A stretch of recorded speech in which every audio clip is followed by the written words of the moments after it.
acaba de terminar el primer partido de pretemporada de Valencia y nos encontramos con Chumulero, nuevo director deportivo, y queremos ver y que nos cuentes tus primeras impresiones. Hola.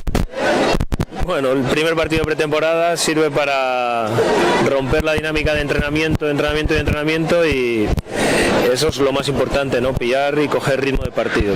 Estamos contentos como están yendo los días de trabajo, la mala suerte de los problemas físicos en estas fechas, y por lo demás yo creo que el equipo vuelve a demostrar el espíritu, la filosofía de juego que tenía en las temporadas anteriores. No ha sido una sorpresa.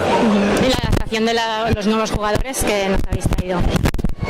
Bueno, hoy han estado unos más brillantes que otros, más acertados que otros, pero requiere su tiempo, ¿no? Yo creo que, como te decía antes, su actitud y su entrega y su trabajo diario, su esfuerzo, yo creo que van a ser las claves para que parezcan ya dentro de poco jugadores que llevan más tiempo que nosotros. Hoy han estado francamente bien.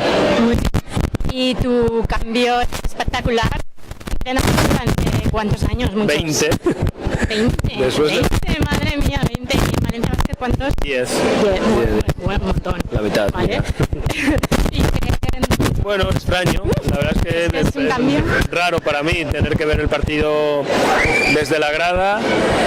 Raro lo que es ver los entrenamientos también desde la grada, pero a todo te tienes que habituar, ¿no? O sea que contento. Mientras ganen los partidos, las cosas vayan bien. Todo bien. Todo bien, exacto. Te vino así de pronto. De pronto te vino y así. Te lo pensaste mucho así entre tú y yo.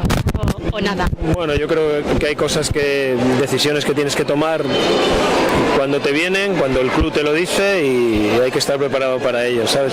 Al final se trata de baloncesto y yo estoy encantado de estar aquí en Valencia Basket haciendo baloncesto. Y un año tan importante además, porque este año es muy importante. Muy importante. Sí. Yo creo que nosotros estamos en un momento en el que el club ha llegado a competir con los mejores equipos de Europa, llevábamos más tiempo compitiendo con los mejores equipos de España y es el momento de quedarse. Así que en esa línea estamos y con ese interés, ¿no? De hacer una gran temporada, tanto en la Liga como en la Euroliga, y bueno, y devolver todo lo que la afición, el club, todos están haciendo por nosotros. Muy bien. Gracias y mucha suerte para toda la temporada. Muy bien, muchas gracias.